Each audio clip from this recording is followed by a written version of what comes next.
안녕하세요. 요렇게입니다. 오늘은 임목지신 동영상 마지막 편으로 임목지신의 가짜 신뢰가 아닌 신뢰 국가로 알려진 핀란드의 진짜 신뢰를 소개하겠습니다. 먼저 신뢰에 대한 책 한 권을 소개합니다. 미국 스탠퍼드 대학교 정치경제학 교수 후쿠야마는 트러스트라는 책을 썼습니다. 이 책에 의하면 신뢰는 사회 구성원 개인 각자의 생각과 행동이 그 사회에서 장기간 누적된 사회적 덕목이며 한 국가의 경쟁력은 이 신뢰의 수준에 의해 결정된다라고 했습니다. 핀란드는 어떤 나라인가요? 유럽 북쪽 끝에 있는 면적은 33만 제곱킬로미터로 한반도의 1.5배로 비교적 넓지만 인구는 550만 명으로 비교적 적고 1인당 국민소득은 5만 불 정도로 잘 사는 나라입니다. 그럼 핀란드는 언제부터 신뢰사회가 되었을까요? 핀란드 사람은 원래 신뢰 유전자를 갖고 태어났을까요?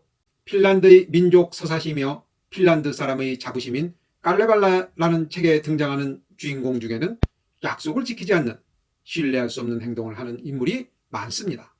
왜 그랬을까요? 전 세계 공통이지만 그 옛날에는 먹고 살기가 힘들었습니다.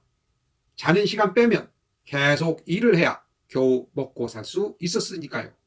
아마도 약속을 지키지 않는 것이 생존에 유리한 상황이라면 생존을 위해 약속을 지키지 않았을 수도 있었겠지요. 핀란드는 650년간 스페인의 지배하에 있었고 다시 100여 년간 러시아의 자치령으로 있다가 1917년 러시아로부터 독립합니다. 1939년 소련이 핀란드를 침공하여 겨울전쟁이 발발하고 핀란드는 땅 일부를 소련에 빼앗기고 휴전을 합니다. 그리고 1941년 핀란드는 빼앗긴 땅을 되찾기 위하여 소련과 전쟁을 감행했으나 결국 패하여 2억 3천만 불에 달하는 전쟁 배상금을 현물로 상환하는 조건으로 1944년 9월 휴전을 하게 됩니다. 그런데 세계를 놀라게 하는 일이 생깁니다. 핀란드는 상환 일정을 앞당겨 1952년 전쟁 배상금 전액을 상환하는 진기록을 세웁니다. 소련에 상환할 물건을 만드는 과정에서 핀란드는 농업, 임업 중심의 1차 산업 국가에서 기계, 선박 중심의 2차 산업 국가로 발전합니다. 이후로 핀란드인은 빚지고 못 사는 사람이자 신뢰할 수 있는 사람이라는 좋은 이미지를 세계에 알리는 좋은 계기가 되었습니다. 자, 그러면 현재 핀란드가 신뢰사회라는 사례를 몇 가지 소개하겠습니다. 핀란드에서는 구두 계약을 해도 대부분 서면 계약과 동일하게 인정합니다.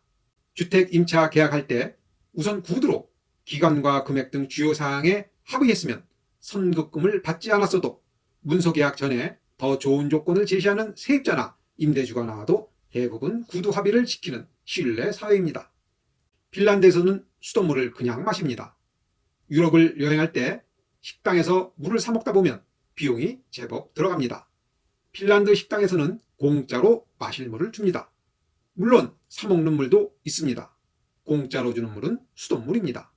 수돗물을 마신다는 것은 대부분의 나라에서 상상하기 어렵지요. 그러나 핀란드 사람은 왜 수돗물을 그냥 마실까요? 핀란드 사람은 오랜 경험을 통해 정부의 물 관리를 신뢰할 만하다 믿고 있기 때문입니다. 서울시에서는 수돗물을 그냥 마셔도 된다고 많이 홍보합니다만 서울 시민 중에 수돗물을 그냥 마시는 사람이 얼마나 되나요? 왜 안 마실까요? 신뢰하지 않기 때문입니다. 핀란드 사람은 성실히 세금을 냅니다. 학생이 아르바이트로 한 달에 몇십만 원 수입이 생겨도 성실히 세금을 신고합니다. 세금 포탈자가 5% 미만으로 세계에서 가장 낮은 수준입니다. 어떻게 가능할까요?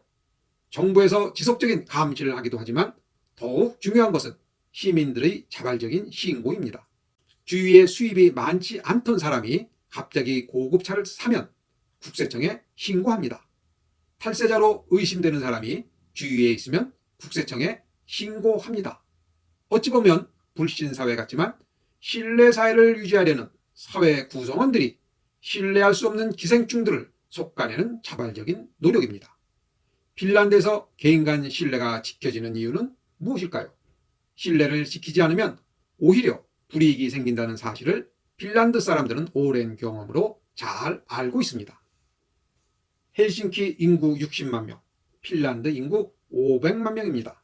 한 다리 두 다리 건너면 서로 다 아는 사람들인데 신뢰 지키지 않고 사기치고 떳떳하게 살아갈 곳이 핀란드 내에는 없다는 것을 잘 알기 때문입니다. 임목 출신의 신뢰는 강요된 가짜 신뢰입니다. 억지로 믿으라는 것이지요. 그러니 진나라가 가짜 신뢰로 급하게 흥하는 듯 했지만 급하게 망하는 것은 당연한 결과입니다. 신뢰는 사회 구성원 각자가 자발적으로 장기간 누적된 결과여야 진짜 신뢰이고 사회의 지속 가능한 경쟁력이 되는 겁니다. 이것으로 임목주신 동영상 마지막 편을 모두 마치겠습니다. 오늘 방송 재미있고 유익했으면 구독 버튼, 좋아요 버튼 꾹꾹 눌러주세요. 감사합니다. 요렇게였습니다.